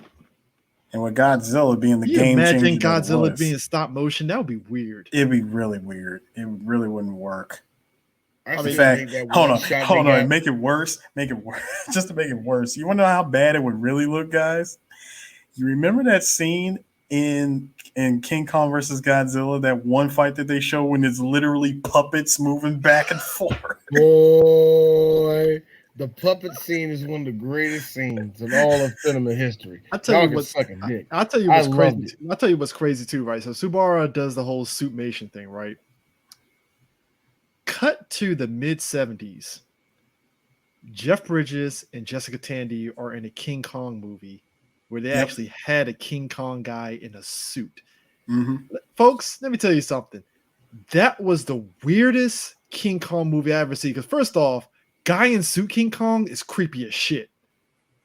Oh, it's creepy. Oh, it is. Like Godzilla in the suit, it doesn't come off as creepy because of how they film it and stuff, and you're not getting close up of Godzilla's face like that and stuff. He's always moving slow. I also want to put it out there as no knock on the suit. You're restricted in that suit too. Yeah. Oh, you want to know how restricted you are in that suit? The suit actor, his head, like Chris, if you tilt your head to the left real quick, my left or your left. Your left. Like if you notice, Other way, Chris. Yeah, if you noticed right there under Godzilla's mouth, like where it opens, that's his head. That's where the suit actor's head is. That's the last part right there. Holy shit. Yeah. The suit actor's head was always under Godzilla's head. I mean, man, that shit like this also like, hey man, check this shit out, bro. I mean, but you have to do that and stuff because even the Power Ranger suits, like the way they had those people in those monster suits and stuff to fight the Rangers to make it look good, it's like you need some sort of like I need to see what the fuck I'm doing, get some. You know what? I want to know how that one dude. I want to know how that one dude who was the pig. I want to know how he did. That was just a ball. I want to know how he did that shit. That was a ball. If you watch the episode where he gobbles up the weapons, you notice when the mouth is wide open and shit, you can probably see his eyes inside the fucking mouth when it opens and shit. Those suits, hey, look, they had to do what they did. Like I said earlier at the start of this, when you watch Ultra Q, they reused this Godzilla for this Godzilla suit, that actual Godzilla suit, for one of the monsters. I swear to God, you guys need to watch the episode. I don't know if you saw what. Please tell me what episode number that is. I forgot what episode number it is. It's literally Godzilla with a flower around its neck and stuff, and they just put a whole bunch of stuff to make it look like it's not Godzilla. But I'm like, nigga, that's Godzilla. No matter how you slice it. How you try to do it, it's like that's Godzilla. Because even Ultraman 66, they used the same Godzilla suit for a different monster. At least that one looks slightly different to where it's like, okay, that's not Godzilla, but I can see where the Godzilla is at in that face, So it's crazy, man. They reused them suits till the wheels fell off. I always think thought it was very impressive anyway that you would be in a suit like that, and you shooting for hours and all the rest of that shit. And even at that, like I said, and I laugh at my sons as much as they laugh at the effects of that. I was like, son, if they did this today, it will be expensive as hell. He's like, why? I'm like, well, there's two ways of going about it, son. Well, there's three ways of going about it. Either A, you can do it like CGI. Yeah, you can pull it off. Or you can do practical effects. I'm going to be real with you. Ooh, that's expensive. That would have been crazy expensive. Blowing up a model now is way more expensive than it was back then. That is exactly how they get away with Ultraman now. Not only is it expensive, but you only got one shot at that. That's how they get away. That's how they get away with it with Ultraman, because it's like they still got a guy in a suit, in the monster suit and the Ultraman suit, but clearly they probably CGI in the buildings afterwards and post. You have to. So that way, if you do the explosion, it's like, all right, I can believe that's a set, but it's like, okay, it's CGI. So clearly they had to cut some corners. You have to do the mixture of practical and CGI. especially with these monster movies, to make them look anything. Even if you're going to CGI anything in there, you got to have at least half of that goddamn set there. At least you flying backwards. That has to be a thing. We ain't CGI that crap in. But also, okay, we put the blood in there. But also, like you guys said, yeah, the suit actors, they did get hot. I think the suit actor did pass out a couple times in that suit because it got to I think 140 degrees in that suit. This wasn't, this isn't like what's his name? This isn't like Dead Mouse where he's got fans inside of his mouse head. Oh, that's how the '89 Turtles movie, they had to put fans inside those turtle suits in order to have it for the suit actors in order for it to be comfortable. Yeah. Speaking of, and you know what? And Chris, thank you for bringing up the Ninja Turtle suits because I've seen them show up on eBay and woof, those costumes have been through wars. Yeah, they look like a lot of them look like pure nightmare fuel. That's why I love Cowabunga. It is. I love that meme because the way it looks like, Cowabunga. I mean, they're falling apart. Let me tell you something. I like Donatello. I love that one because it's like, hey man, hey, what's up, shorty? My man trying to holler at you. Let me tell you something. You want to talk nightmare fuel? Imagine getting up in the middle of the night. You just see a fucking turtle figure and shit. You turn on the light and it's like, shit. Just the turtle. That one decayed turtle suit in the corner. I gotta be real with you. D played and watched way too much. Knows way too much of the lore of Five Nights at Freddy's. You ain't having that shit in my house, nah, dog. No. You take that evilness out of my house. You get that thing up out of here, man. But like, I just appreciate. You want to hear the fucking part? Keep the splinter one in here. That looks right. Shut the fuck up. Keep the splinter one. You keep that one. That's a treasure. Kevin Cash was in the. No, but I would say this: the voice of Elmo. The legacy of this movie, I love that even to this day, it's appreciated by like a lot of film people and stuff. From the casual to the pretentious and stuff. It's like, it's a thing of beauty. It's great. It's awesome and stuff. This was, and the thing is, this movie wasn't even. They never put this movie out as a monster movie. It was really put out as a disaster film. It's a disaster film with an anti-nuke message. Yeah. Mm-hmm. I mean, let's be real. A lot of those movies that came out then had the message. And that's what a lot of people are to this day are saying. Like, it was one of anti-nuke message, post-war and all the rest of that. Because what was that one movie where the guy came to Earth, he was about to blow up the Earth because of because the world was. Remember, Keanu Reeves did the Day the Earth Stood Still. Yeah, Day Earth Stood Still. It was the same thing. Like, I'm going to destroy man. Because you guys are violent. I need to walk with you to know how you are. Like man, kill us now, man. Shit. Like, dog. No, the reason why I was like, and here's if you let's show them the world. Hey, don't show them that what we did to the black people. Like, don't show them that shit. Listen. All you gotta do, D. Here's how we survive. All right, follow me. We just show them that we got the National Harbor and a Whole Foods. We're good, dude. Because if you do that, this is why Age of Ultron, the MCU movie, happened. Because Ultron was like, oh shit, slaves. Oh man, you motherfuckers are wilding. Let's go ahead and drop a rock on this earth, man. Y'all guys are fucking wild. You done. Everybody said no. Soda sopa.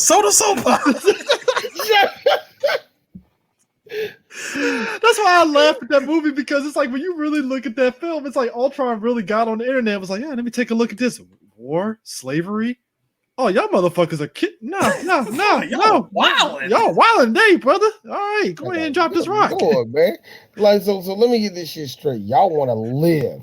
Have y'all seen what y'all did in the last 100-something years? Have you done something? Hey, yo, Tony, I know you not talking. I know. Nukes, hey, y'all see Tony? Y'all see Tony? He breaks out of Afghanistan, and now he thinks he's woke. But I mean, wasn't Mothra? I mean, Eris is the monster guru. Wasn't Mothra kind of one of those like anti-war type messages kind of thing too? Something like that. Sort of, a little bit. Mothra was always looked at like definitely a hero character, because Mothra was always a symbol for the kids. Not even just for the kids, but Mothra was always like a symbol of peace. Yeah, I just know that was the era of when they made these type of movies. It was a message attached to it and stuff. So a lot of the sci-fi was like that. A lot of the short. Jose short said the name of the novels monster. Yeah, Jose said the name of the monster. Monster Girasse. Okay, I'll check it out. Yeah, that was it's like a lot of the war, like I said, it was a lot of it was anti-war. A lot of it was like allegories for the war and all that. Good example of it, like what really came out of the war was Twilight Zone. Twilight Zone was a big thing that came out of the war. There was a lot of media that was made right after that shit. Like one of the best stories was made post-war, and that was Lord of the Rings. Tolkien made that after World War One. And a lot of that crap was like him in the trenches, just like, yo, I'm thinking of this fantasy world. There's fucking elves. There's motherfucking golems. This old nigga falls down this big ass pit, and in midair he's like fighting a ball log hand to hand and shit. There's these two little things. This thing called a shelob. Yeah, that's like a big ass spider, right? Hey, yo, JJ, chill, nigga. You say that, it just reminds me. Chill with all that shit, man. Like Helm's Deep, like the Battle of Helm's Deep. That was like Tolkien, like, nigga, I was there that day, man. There was a whole lot of dead bodies, bro.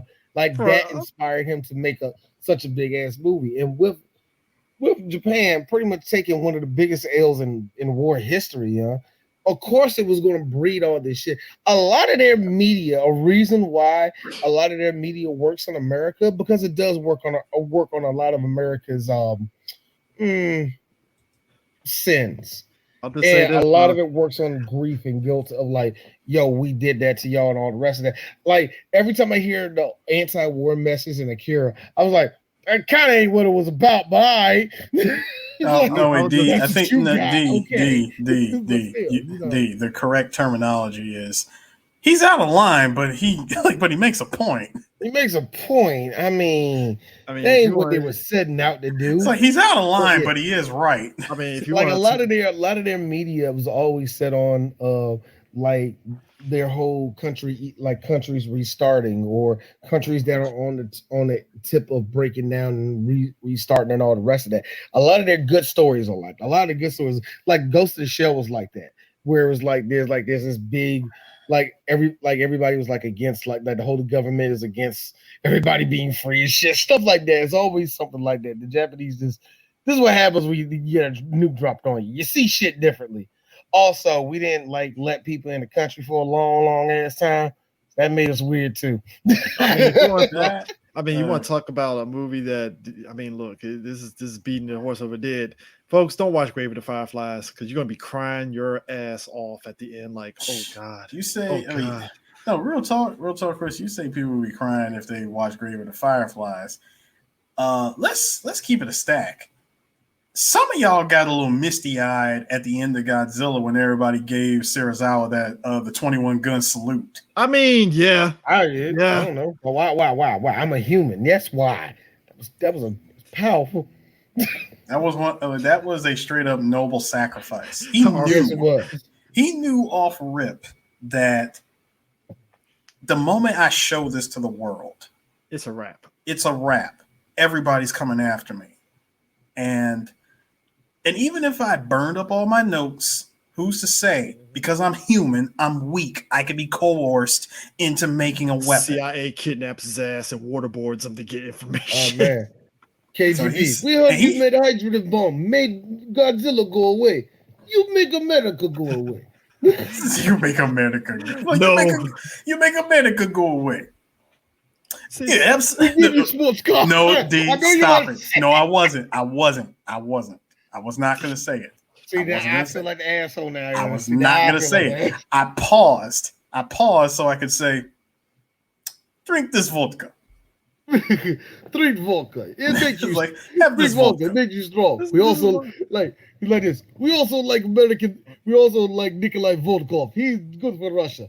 I'm just kidding. He's a terrible wrestler. He's terrible wrestler. We like Hulk Hogan. Yeah, I swear to God, but I mean, it is kind of like one of those you were kind of doing the big boss at the end of Metal Gear Solid 3. Yeah, you were full on salute, teary-eyed, like there's something in my throat. Like this man sacrificed, and he said it himself. I have no problem like I am willing to die. Oh, he was ready. To not be forced into, making, like, turning my life's work into a weapon. And as he said, just like Professor Nominee, which is why I love the fact that they're so alike, is he wanted to continue studying oxygen from every angle into where I could use this into, something that benefits mankind and not just another weapon of politicians. But that's the nature, even to this day, it is. And that's the nature of scientists, period. Every time scientists come up with something, they're like, how can we make money off this? See, here's the thing that's fucked up, right? Scientists would be like, I just created something. This is terrible. This is awful. This would kill like millions of people. No, I need to keep researching this. I gotta fix, I gotta tweak this. We gotta fix this. This is definitely, this ain't it. Okay, this is not it. Income politician kills millions of people. How can we weaponize this? I want it right now. Hey, I ain't saying that is true. No, I'm saying it's true. Hey, so you mean to tell me that shit can only move indoors? Hey, how we get that in America, my nigga? I mean, but let's be real too. Hey, you got it. Hey man, cough in this box real quick. Dude, but I mean, let's be real. It's like that shit in Days Gone, with the fucking virus and that one and shit. And it's like, yeah, the government kind of fucked up and do that and stuff. Even The Last of Us, even though the government isn't involved in that one, it's like, oh, the government fucked around with shit. The Last of Us goes the original Godzilla way, where it wasn't America's fault. No, see, it was nature. See, nature turned on us. That's why Godzilla was made, because nature turned on us. Could be because man, including black and white and all of us, we're pieces of shit. We're pieces of shit. Because here's the thing. Regardless of what religion you back up, you know what it says in your text? Take care of the earth. And you know where we go? Hey man, don't we go to heaven at least, nigga? I mean, look at. Chris, there was that other game too. You said The Last of Us. There was another game that was like that. You said Days Gone. We already said Days Gone. Oh no, there was a movie. I Am Legend. KV virus. Yeah. I Am Legend actually, which was created post-war II. That's another same thing. The Omega Man.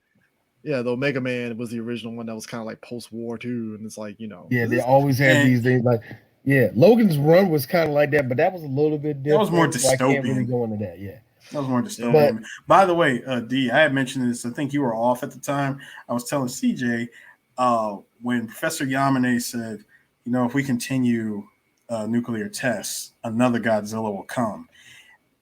I said, that is how you do good sequel baiting in 1954. Yes, you did. Because back then, only thing they would do it is if the movie is halfway good and the producer's already seen it, they'll do this. All right, throw up the text. Godzilla will return, or some crap like that. Now I will say this. And the thing is, the movie was bold enough to just say. That's how you see. But the movie was bold enough to say the end. Yeah. But still, it's I'm fine with it. So Godzilla, if you can find multiple versions of this on Blu-ray and stuff. Now, if you're really feeling frisky and want to spend a lot of money, you can find the Criterion Collection, which has the whole Showa era from Godzilla Raids Again, King Kong vs. Godzilla, all the way through Terror of Mechagodzilla, and it's very much worth it because it's in good quality. You're and getting all the extras. You get 15 Godzilla Criterion movies. Label too. And if you are cheap about it, luckily the Criterion label has most of their shit on HBO Max, and all of that shit from Godzilla is on HBO Max. I think all of it's on HBO Max. But it was. Yeah, all of it is on HBO Max. All of it. And it's the Criterion cut of it too. And even that's what I'm saying. That's not bad. And even if you don't have it, you can always just go to the Criterion Collection app and watch all the movies there. Mm-hmm. Yeah. Mm-hmm. And we always talk about the Criterion label. I finally laugh because I'm about to watch this, and all of a sudden I see that little circle, and then you see the little C that comes on. I forgot. We finally did a Criterion movie, guys! Yeah, we finally did one. always look. man, people, every time we get CJ, y'all do color purple. That's cool, man. Yeah. Every time we get a Criterion Works, I just look at them and say, you know what? You guys always love to do classy pictures. Yeah. Like you preserve these classy movies, and you repackage them and you put them out with a whole bunch of extra stuff that no other distributor has ever packaged and got the nerve to charge premium for this shit. I'm gonna say two mediocre black movies that I think deserve to be on the Criterion label, and I'm not playing with you. Bulworth and Baps. Now you're probably saying, why Baps?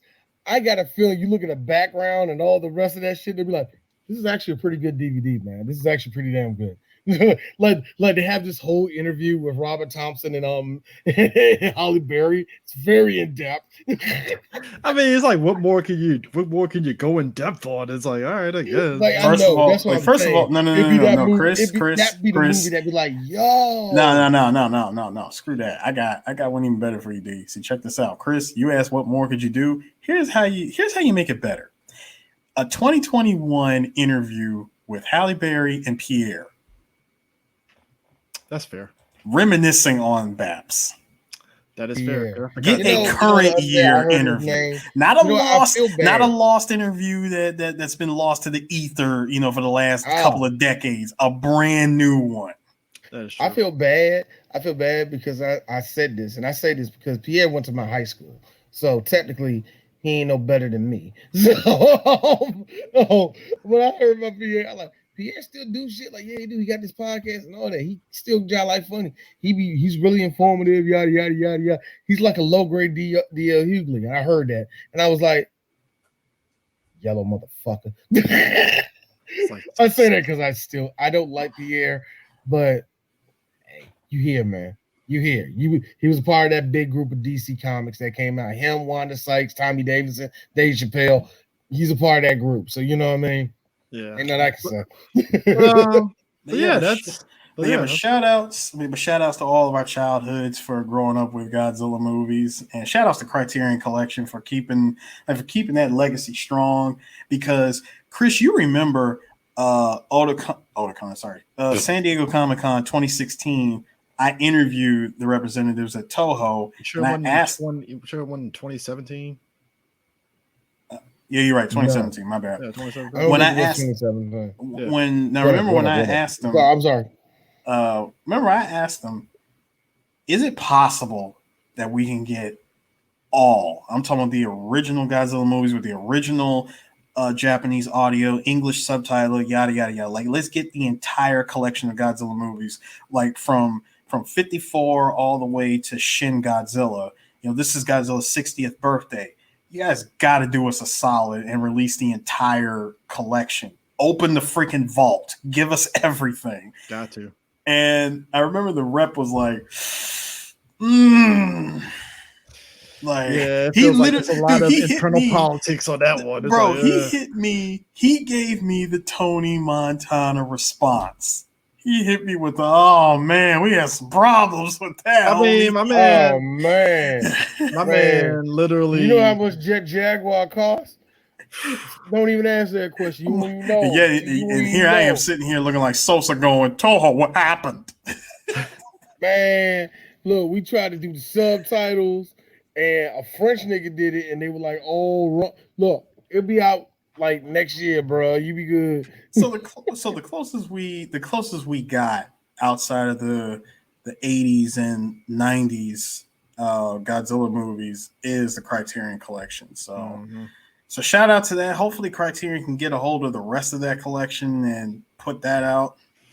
Yeah, definitely. I mean, it's like I say, even the current one with the 15 movies is definitely worth it if you want to spend the money for it. I think it will be a little bit tough, Harris, because now I'm not really sharp on this, but I noticed that the 80s and 90s Godzilla movies, whoever owned them in America?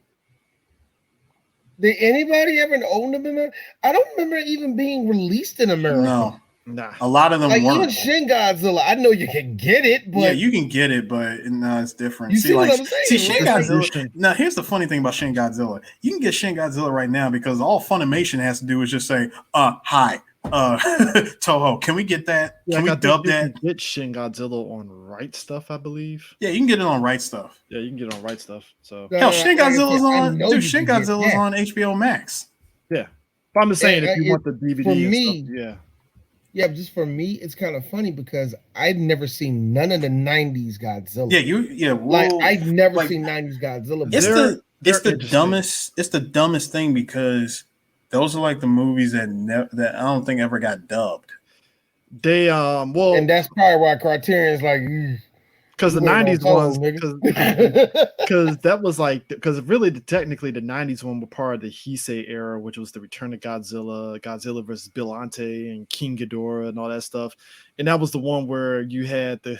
Those are what I like to call those. Honestly, guys, those Godzilla movies are what I like to call dramatic Godzilla. Now it was dramatic because, to its credit, those movies actually had a very long form, overarching story. They did, which was interesting. Like a lot of those movies actually like connected, like one after another. Like it really, to be honest with you, it really jumped off at Godzilla versus King Ghidorah with the time travel and the Dorats and shit. And then it's like, all right. And then all of a sudden, King Ghidorah comes back as Mecha King Ghidorah. And then all because of a time traveling girl. Yeah, time traveling girl. And then it spilled over into Godzilla versus Mothra Part 2 again and shit. And then Mecha Godzilla came back again, and Space Godzilla destroyed. Yeah, it was weird. Time travel shenanigans. By the way, Jose, that's kind of funny. By the way, Jose, thank you very much. It was Sony. Yep. Thank you for mentioning that Eris with the time travel and all the rest of that, because how fucked up is it that even people in America, our version 98, oh man, it's garbage. I mean, because most of the time traveling, the plot is not being even challenged. That's a lot of fish. Oh, betrayal, nigga, get that shit. The fall. Because it was fun. It was so funny. You know what it is? I think nobody. And I say this, and we're past that bridge.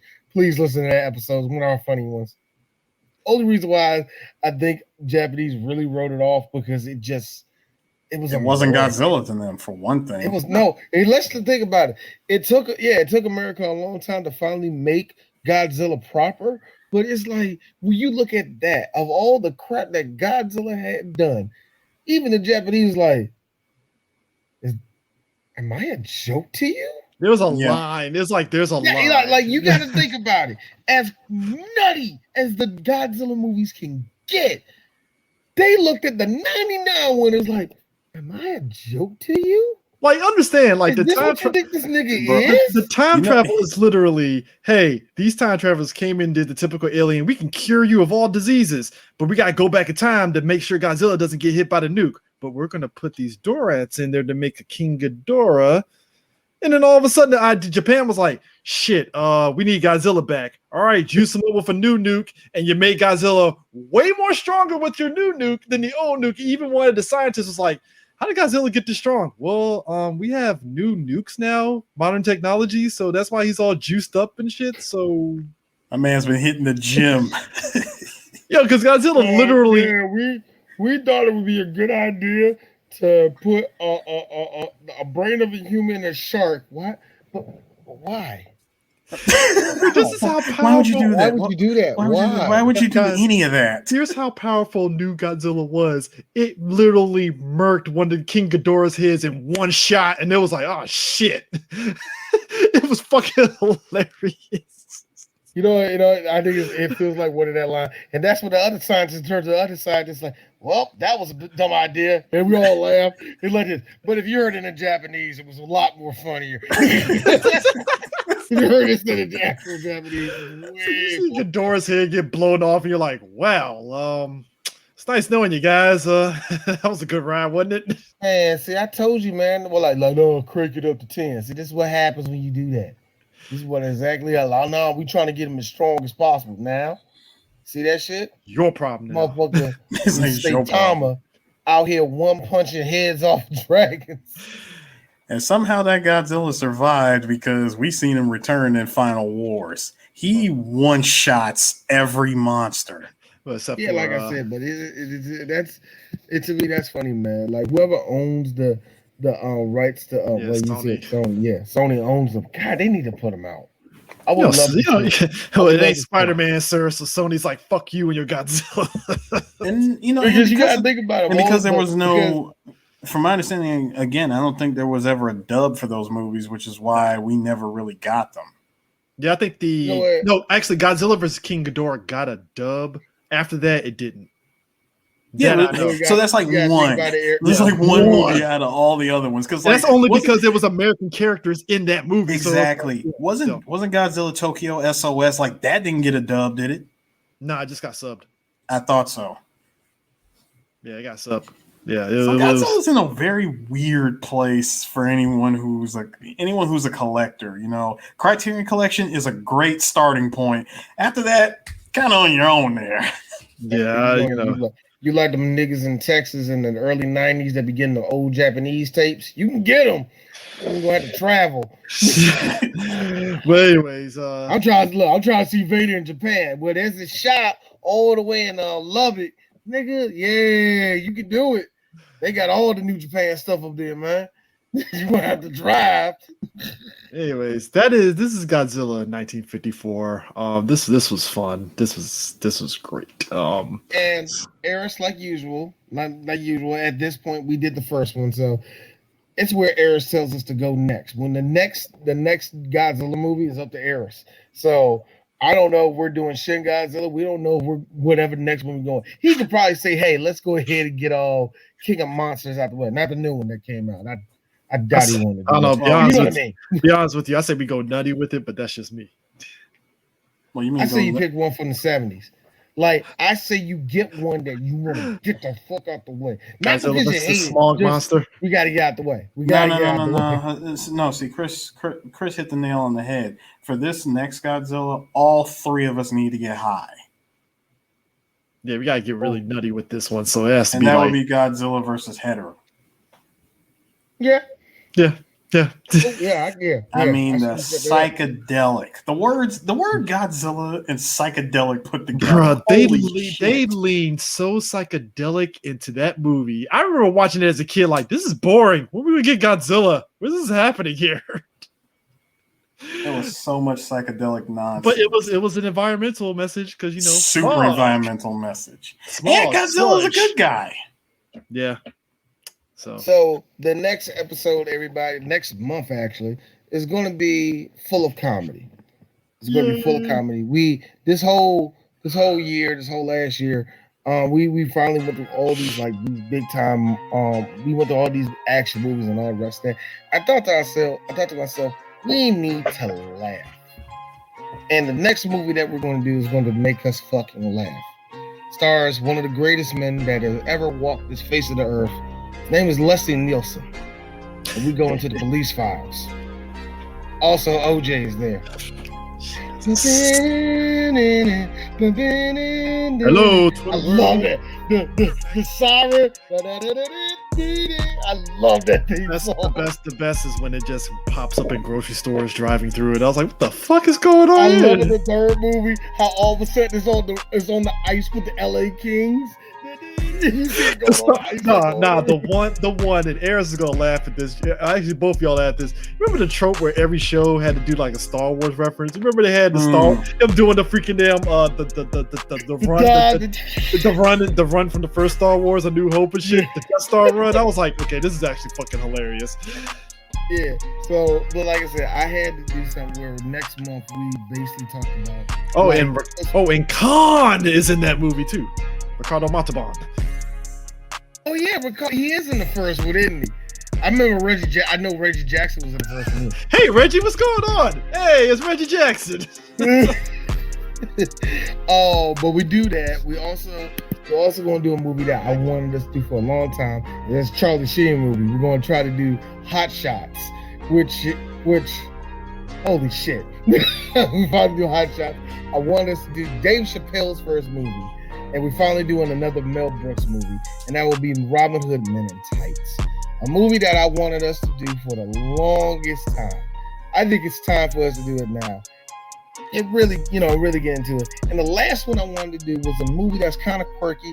I don't think it's too much funny because I got to be real with you. It's been years since I've seen it. Probably not that funny, but we got a lot to talk about. And that's Stay Tuned. I haven't seen Stay Tuned since I was a kid. I remember it being funny. Let's be real, Chris. You know what I mean. When we go back, like, yeah, this joke was kind of corny. It's starring America's favorite wholesome comedy actor, John Ritter. John Ritter, a man who clearly was sleeping with two women at the same time on the show, and everybody was cool with it. The 70s were awesome to be a white male. Do that now. Everybody's speculating on who's fucking who, so you can't do that shit. Oh, come on, man. I'm gonna say Susan Sarandon. God, I forgot the mama. Yeah, I forgot Suzanne Summers. There we go. Thank you. Yeah, her. Whatever. I had a joke. AKA early Harley Quinn. There, I said it. Okay, I give you that one. AKA proto Denise Richards. So whatever. But anyway, next month is going to be full of comedy. I don't know what we're going to do first. Like I said, more likely it's going to be Police Files. That's right, The Naked Gun, and it's going to be First of Many. All the rest of that good shit. I love this episode. So let's do it again, y'all. I think we're done. All right, peace. All right, pieces.